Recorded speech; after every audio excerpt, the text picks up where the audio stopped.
Karena yang bertarung ini menurut saya ya tidak ketemu substansi daripada pertarungannya itu. Karena ini lebih banyak yang melawan nomor 2 ini lebih banyak basisnya itu karena emosi, bukan karena satu gagasan yang solid. Oleh karena itu melihat geopolitik, ya melihat tren survei yang sangat tinggi, menurut saya sih mudah-mudahan ini sekali putaran aja. Bapak yakin satu putaran? Saya agak yakin. Fahri Hamzah kembali mengungkit utang yang pernah dimiliki oleh Anies Baswedan saat mencalonkan diri di Pilgub DKI Jakarta tahun 2017 lalu. Padahal, menurut Anies dan juga Sandiaga Uno, utang tersebut telah selesai saat Anies menang Pilgub DKI Jakarta 2017 lalu. Sindiran Fahri tersebut diutarakan dalam podcast bersama Dr. Rikatle. Ia awalnya mengaku jika masih sakit hati dengan serangan Anies Baswedan kepada Prabowo saat debat Pilpres kemarin. Fokusnya terkait pernyataan lahan yang dimiliki oleh Prabowo. Fahri menuding pernyataan Anies yang menyoal harta Prabowo dan tender PT di Kemenha perlu diserang balik. Dan lebih jauh lagi, ironisnya, Kementerian Pertahanan menjadi kementerian yang dibobol oleh hacker 2023. Sebuah ironi, karena itu kita ingin mengembalikan. Dan 700 triliun anggaran Kementerian Pertahanan tidak bisa mempertahankan itu, justru digunakan untuk membeli alat-alat alutsista yang bekas.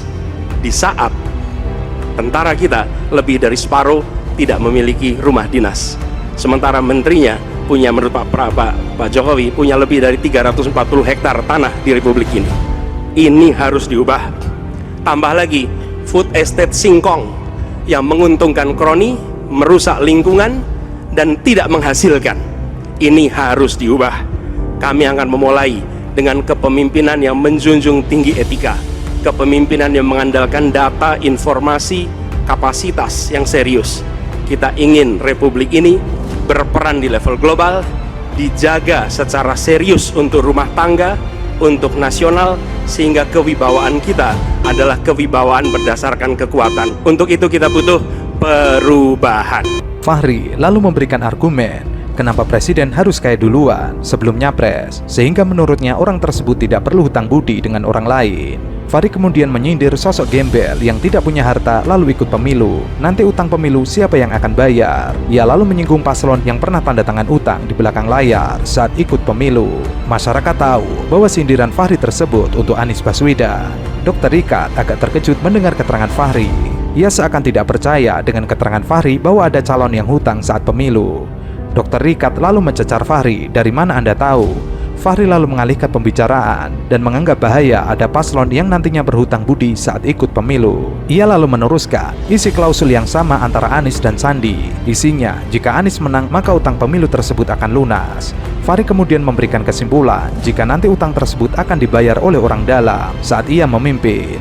Fahri kemudian melanjutkan jika utang tersebut tidak hanya lunas, tapi lebih dari perkara perizinan, pertambangan, dan lain sebagainya. Dr. Rikat kemudian bertanya, jika paslon itu kalah? Fahri menjawab, jika kalah harusnya itu lunas, itu harusnya diikhlaskan.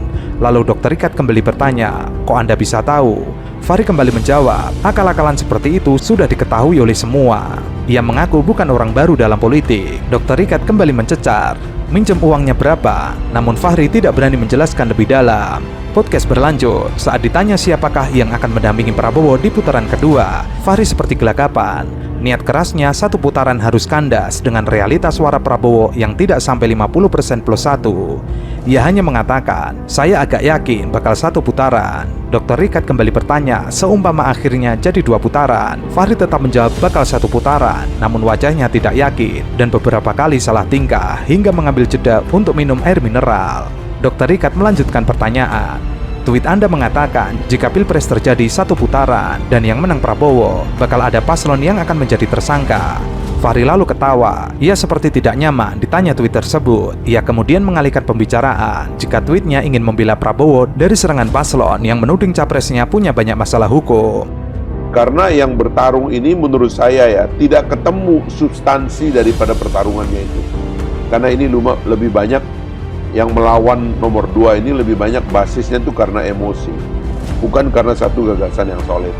Oleh karena itu melihat geopolitik, ya melihat tren survei yang sangat tinggi, menurut saya sih mudah-mudahan ini sekali putaran aja. Bapak yakin satu putaran? Saya agak yakin. Kalau misalnya ini 2 putaran, Pak, menurut Bapak siapa yang akan mendampingin Prabowo Gibran, Pak? Saya sih terus terang kata-kata agak yakin tuh artinya kelihatannya memang satu putaran. Ya, kalau misalnya masuk ke 2 putaran, menurut prediksi Bapak nih siapa? Opsinya itu cuman satu, gitu, satu putaran. 3 kali nih kuotanya nih. Kalau Pak. Siapapun yang masuk ke putaran kedua, ya trennya adalah Katanya setelah terjadinya Pilpres ini sudah selesai, ya Bapak kan di 02 ya Pak ya, Ya. kita anggap aja 02 menang Pak. Jadi presiden dan wakil presiden Ya. akan ada tersangka Pak. Enggak, saya menyerang orang yang seolah-olah Pak Prabowo dan Mas Gibran itu banyak perkara. Nggak ada perkaranya. Ini orang belum pernah diperiksa oleh polisi, belum pernah hadir di pengadilan, di-grill oleh hakim, belum pernah tersentuh perkara, terutama perkara korupsi. Jadi orang ini adalah satu-satunya calon presiden yang bersih, yang tidak ada perkaranya, sehingga kalau dia nanti memimpin pemberantasan korupsi, dia lebih Harkat dan punya martabat ya. harapan lah untuk menegakkan hukum pemberantasan. Nah, yang saya lihat itu yang lain-lain itu kan sudah ada yang agak jauh. Jadi kita nggak usah sebut namanya ya, tapi kalau orang tuh sudah pernah diperiksa, ya kan, penyidik, bahkan sudah sampai paparan di lembaga penegakan hukum, namanya disebut berkali-kali di ruang sidang, itu nggak aman. Nggak usah serang Pak Prabowo soal korupsi, karena Prabowo Gibran paling bersih. Yang lain sudah pernah, ada yang bisa langsung jadi tersangka kalau penyidiknya mau bilang bahwa ini sudah selesai paparan dan udah bersih, clear, langsung naik. Cuma yang satunya aku belum tahu, Pak juga pernah ya? Ya, nanti kita lihatlah. Semakin tinggi serangannya kepada Prabowo Gibran soal itu, serangan saya lebih kuat lagi. Jadi jangan serang-serang Prabowo Gibran, karena soal korupsi ini Prabowo Gibran paling bersih. Belum pernah ada perkara. Ia kemudian menyindir paslon lain yang pernah diperiksa oleh KPK. Mereka sudah menjadi paparan penyidik, namanya pernah disebut dalam persidangan. Ia lalu meminta paslon tersebut tidak lagi menyebut Prabowo punya masalah korupsi. Jika saja dalam paparan penyidik mau mentersangkakan dirinya, itu tinggal sebut saja. Dr. Rika lalu memberikan opininya, jika nanti Prabowo menang lalu mentersangkakan lawannya. Ini adalah hal lucu, karena ketika orang tersebut yang maju menjadi capres adalah putra terbaik bangsa. Mendengar opini Dr. Rika, Fahri kembali gelagapan. Ia seperti ditampar dengan statementnya yang kontradiksi dengan narasi yang ia bangun, yaitu rekonsiliasi. Bung Fahri Hamzah menurut kami, dia punya pemikiran melampaui semua apa yang dilekatkan kepada beliau. Bahkan kalau bicara arus nih, ada pendukung Anies Baswedan, ada yang nggak suka sama Baswedan karena mendukung para kontestan lain di pemilihan presiden 2024. Nah, Bang Fahri ini kayak bikin arus sendiri. Arusnya bahkan sering banget jadi viral dan salah sering diartikan oleh di kubu ataupun dua pendukung atau ketiga pendukung kalau kita nyebut bahwa Prabowo, Ganjar dan juga Anies. Nah, sedangkan Mas Fahri Hamzah dalam sebuah atau berbagai kontennya dia fokus bagaimana seharusnya negara ini mengatur ulang bagaimana pemilihan atau pemilihan presiden 2024 supaya ini Bapak Baswedan yang sejak 3 Oktober 2022 kemarin udah dideklarasi sama Partai Nasdem, beliau ini harusnya punya ruang untuk adu gagasan dan adu pemikiran dan juga mengkritik bagaimana harusnya menteri-menteri yang katanya mau jadi presiden itu harusnya jangan bunyi gawang dong, seakan-akan nempel sama Bapak Jokowi atau nempel sama prioritas Pak Jokowi supaya bunyi gawang, ya kan? Saya dukung deh kebijakan Bapak. Nah, tapi apa nih pemikiran? Jadi kritik-kritik Bapak Baswedan, kritik-kritik Bapak Baswedan itu bukan untuk Bapak Anies Baswedan doang, tapi untuk semua. Bung Fahri Hamzah soal ini tim Emani sepakat dan sudah berdiskusi. Bung Fahri Hamzah ini ingin mengangkat bangsa ini ketika sudah menjadi demokrasi harusnya menjauhkan sifat-sifat sentimen-sentimen pribadi, menjauhkan sifat-sifat polarisasi atau like atau dislike berdasarkan sosok individunya. Ya kan? Harusnya yang kita bongkar adalah kepalanya, isi kepalanya dibongkar sehingga sebenarnya kita tahu apa sih program yang dia punya untuk bangsa ini dan buat bangsa ini menjadi lebih baik. Politikus Fahri Hamzah di akun X Fahri Hamzah menyatakan, hentikan menggunakan warga Jakarta untuk menuju istana. Pernyataan Fahri tersebut memunculkan sejumlah tanggapan, termasuk dari mantan Sekretaris Kementerian BUMN Said Didu. Fahri mentweet stop gunakan pundak rakyat Jakarta sebagai tangga menuju Indonesia. Said Didu pun menanggapi, setelah Pak Jokowi yang selalu dipuja gunakan pundak rakyat untuk naik tangga, sekarang orang lain dilarang. Duren Medan memang dahsyat. Diketahui, Fahri Hamzah merupakan politisi Partai Gelora yang dalam Pilpres 2024 merupakan pendukung dari Presiden dan Wakil Presiden terpilih Prabowo Subianto dan Gibran Rakabuming Raka. Partai-partai besar merasa percaya diri, dia bisa ngatur permainan catur ini dari belakang. Terus yang kecil-kecil kayak kita di Gelora ini nggak punya hak lah ya kan, kasihan kan gitu kan. Tapi ternyata akhirnya permainan simbolik ini menyebabkan orang seperti Gibran lah yang paling relevan untuk semua argumen. Kalau nggak ada threshold, Fahri Hamzah capres. Maju. Berantem kita, kalahkan yang lain. Kenapa bukan saya yang punya hak untuk menjadi calon presiden Republik Indonesia? Tolong jawab. Dikunci. Gara-gara lu kunci gua, akhirnya Gibran dapat. Nyahok lo, salah sendiri. Iya dong. Gua kunci balik. Gua kunci balik. Sekarang saya dukung Gibran, mau apa lo? Dulu kunci gua taruh Gibran. Main kita, ayo. Sementara, Said Didu merupakan mantan staf khusus Menteri ESDM Sudirman Said pada 2014 lalu yang aktif di dunia media sosial. Di Pilpres 2024, Said Didu termasuk yang mendukung paslon Anies Baswedan dan Muhaimin Iskandar. Fahri juga menyebut, gubernur yang mempunyai ambisi menjadi presiden 2029 tidak fokus membangun dan mensejahterakan warga setempat. Provinsi tidak menjadi lebih baik jika gubernurnya mempunyai ambisi menjadi presiden Indonesia yang akan datang. Menurut Fahri, jika seorang yang maju sebagai gubernur hanya ingin mengejar jabatan presiden 2029, rakyat yang akan menjadi korban, maka gubernur tidak akan fokus untuk mengurusi kesejahteraan rakyat dengan meminta bantuan pemerintah pusat, tapi justru sebaliknya berusaha berbeda tanpa peduli rakyat menjadi korban. Partai Nasdem fokus kali ini melanjutkan periode kedua Bapak Anies Baswedan di Jakarta.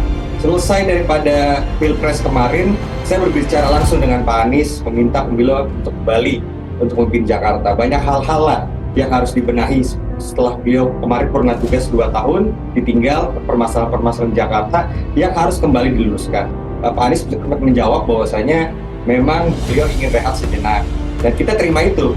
Dalam proses berjalan, nampaknya sinyal-sinyal itu semakin kuat bahwa beliau memang akan kembali di Jakarta. Kami dari Nasdem Jakarta menyambut itu dengan baik dan memberikan dukungan secara majority, karena Partai Nasdem di Jakarta ini partai kader. Kita juga mendengar dari suara akar rumput bahwasanya menginginkan Bapak Anies untuk kembali.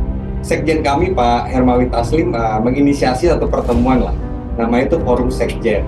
Di Forum Sekjen itu memanggil kami di tingkat provinsi, yaitu di Koalisi Perubahan. Di situ ada PKS, ada PKB. Nah, 3 partai ini memang kita sering secara informal diskusi gimana Jakarta masa depan. Pada saat itu memang masih sangat amat jauh ya berbicara tentang Pak Anies kembali di Jakarta. Nasdem ada Bang Ahmad Saroni, lalu dari PKS ada Pak Hawirudin, lalu ada dari PKB ada Ida Fauzia. Nah, sepanjang jalan ini komunikasinya sangat amat cair dengan teman-teman di PKS dengan PKB. Di DPRD maupun di tingkat provinsi, memang hatinya tuh masih sama, bahwa kita ingin bareng-bareng untuk di Jakarta. Nah, dalam konteks dukungan kepada Pak Anies, memang saya dengan DPW DKI Jakarta, Nasdem, sudah menyampaikan itu, bahwa Nasdem ini memang keinginan kuatnya untuk meminta kembali Pak Anies untuk maju. Saya rasa responnya itu sangat amat positif. Pak Adi Wijaya juga bilang kayaknya mungkin PDI Perjuangan bisa dukung Pak Anies juga. Ini kan menarik ya. Dan kita juga dengar kabar bahwasanya mungkin Golkar juga mempertimbangkan untuk mengusung Pak Anies. Jadi bisa sangat amat solid di Jakarta. Sebelumnya, Anies Baswedan mengaku akan mempertimbangkan permintaan jaringan rakyat miskin kota untuk maju dalam Pilkada Jakarta. Anies juga mengaku telah diundang oleh sejumlah parpol untuk membicarakan soal Pilkada 2024. Ditanya ini ketika masih proses pasca Pilpres MK, sebenarnya saya tidak mau jawab. Kenapa nggak mau jawab?